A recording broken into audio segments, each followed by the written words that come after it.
Biyahe na. Punta na tayo sa parking area. Yung sa pinagkaya ng motor ko. Halika, lalabas na natin yun kasi nga marami tayo. Yung si Kaso, naglabas tayo, nagsaing. Inuuna ko talaga yung paglaba. Kada gising ko, maglalabaw ka agad para labahan. Kasi pagkahapon, pagod na. Diretso na pahinga. Yung diskarte na ginagawa. May dadala kong pag kasi nga andito lahat ng mga requirements. For example, kasi na siyempre natin iwasan yung tinitirang ko, squatter, diba?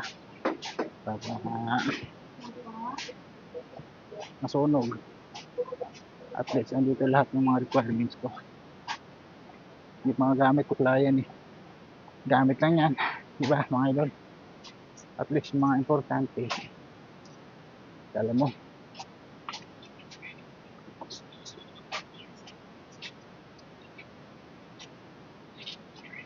lalilipan tayo. Medyo malayo kasi yung parking area ng motor ko. Nasa kabilang kanto. Galing sa bahay 1 kilometro papunta dito sa parking area kasi walang parking area dun sa malapit sa tinitirahan ko kasi nga dati may parking area doon kaso pinagbabawal na ng barangay, hinuhuli kasi nasa kalsada lang. At least dead-end naman siya sana, tutusin walang huli kasi dead-end, pero nihuli nila. Titikitan kawawa yung mga rider kaya naghanap ako ng may bayad na parking para safety yung motor, diba? Kawawa kasi kung nauli magkano 1.5 eh, kahit gabi nang huli sila ron eh. Kaya walang interest hindi maghanap ng parangera, pero yung kaya ba talaga na makukulit kahit hulihan na hinuhuli andun pa nakaparking, marami pa rin pero natitikitan sila, paulit-ulit na lang natitikitan. Hindi ko alam kung tinutubos, baka hindi tinutubos. Nandito yung simbahan, yung bagbag yan, parokya. Ito naman yung barangay dyan, malapit.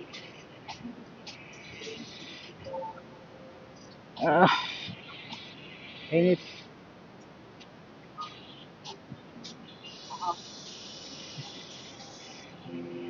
May simbahan kasi linggo pa lang yung mga Sunday. Ito lang, hindi natin isip yung araw. Kala ko hindi linggo ngayon. Pero mamaya, magsisimba ko.